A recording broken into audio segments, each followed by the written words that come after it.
Hello, আসসালামু আলাইকুম guys, সবাই কেমন আছেন? আশা করি সবাই ভালো আছেন। আলহামদুলিল্লাহ, আবার আসলাম লাইফস্টাইল ব্লগ থেকে আয়েশা আক্তার। আসলে আমাদের মেয়েদেরকে মানুষ সবসময় নিচু চোখেই দেখে সমাজ, কারণ আমরা যদিও আমাদেরকে বলে, যখন আমাদের বিয়ে না হয় তখন আমাদের মা বাপ বলে যে মা, সংসারের সম্মান নষ্ট করিস না, কিন্তু একটা ছেলেকে কখনো বলা হয় না যে বাবা, কোনো পরিবারের সম্মান নিয়ে খেলিস না, এটা কখনো বলে না।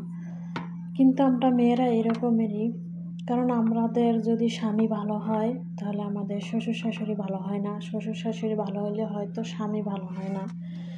কিন্তু একটা মেয়ে মানুষের অবলম্বন হয়েছে তার স্বামী। তার স্বামী যদি ভালো না হয় তাহলে আসলে তার জীবনটা কোনো কিছুতেই ভালো যায় না। কারণ আমার অবলম্বনই আমার স্বামী।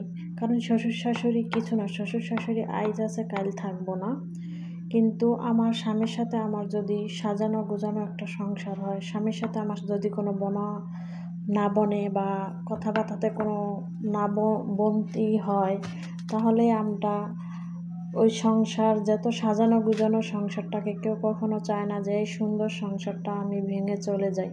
কিন্তু এটা কখনোই চায় না। কিন্তু আমাদের পরিবার এই কথাটা বুঝতেই চায় না। কারণ কি, আমাদের পরিবার ভাবে আমাদের মেয়েদের উপরে আঙ্গুল উঠায় যে তুই ভালো না, তার জন্যই হয়তো স্বামীর ভাত খাইতে পারছ না। তারপরে পরিবার তো বলে তারা, পাড়াপড়শি যারা আছে তারা তো কুটনামি করবেই, তারাও কিন্তু কেমন দেখে। কিন্তু যখন শোনে যে আমাদের স্বামীর বাড়ি থেকে চলে আসছি বা আমার তালাক হয়ে গেছে, তখন আমার ফ্যামিলি আমাকে ওরকমেরই দেখে, যে মনে হয় ওনাদের একটা বোঝা হয়ে গেছি বা এরকমের একটু চোখটা কেমনভাবেই জানি দেখে।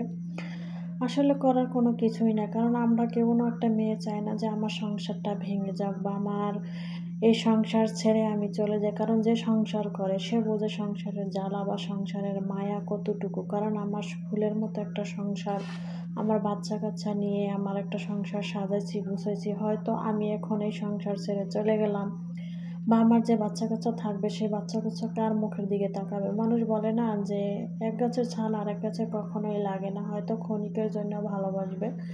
যখন ওনার সাথে আমার আবার দ্বিতীয়বার আমার বিবাহ হবে, তখন কিন্তু উনি কিন্তু এই নজরে দেখবেন। আগে যেরকম নজরে কথা বলতো সেই নজরে কিন্তু হয়তো ভালো বুড়ো একটা জিগাইতো, কিন্তু যখন তার সাথে আমার বিবাহ হয়ে যাবে তখন কিন্তু অতটা মূল্যবান করে না। আর করবেই কেন? কারণ উনি তো আর ওনার জন্মের না। তাই আসলে আমাদের যতটাই ফয়সালা নেওয়ার দরকার হয় আমরা বুঝি, কিন্তু আগেই বাচ্চা কাচ্চা হবার আগেই কিন্তু আমাদেরকে এটা কিন্তু মেনে নিতে হয়। কারণ তখন কিন্তু বাচ্চা কাচ্চার কখনো কোনো দোষ হয় না। কারণ আমি হয়তো বিবাহ বসলে আমি হয়তো স্বামী পাবো বা আমার যে আমার যে আগের স্বামী সেও বউ পাইব, কিন্তু মাঝখানে কি হয়, আমাদের যদি বাচ্চা কাচ্চা থাকে তাহলে বাচ্চা কাচ্চার সংসারটা বা বাচ্চা কাচ্চার এটা নষ্ট হয়ে যায়। আসলে আমাদেরকে মেয়ে মানুষ বানায় এতটাই আল্লাহ পাক, তারপরে বলি আল্লাহ পাকের কাছে আলহামদুলিল্লাহ। কিন্তু মাঝে মাঝে মনে হয় যে বেঁচে থাকার চেয়ে কেন না মরে, আল্লাহ কেন ছোটোবেলায় নিয়ে কেন গেল না। কিন্তু মাঝে মাঝে এরকম মনে, যদি আমার ভিডিও আপনাদের ভালো লাগে তাহলে অবশ্যই লাইক কমেন্ট সাবস্ক্রাইব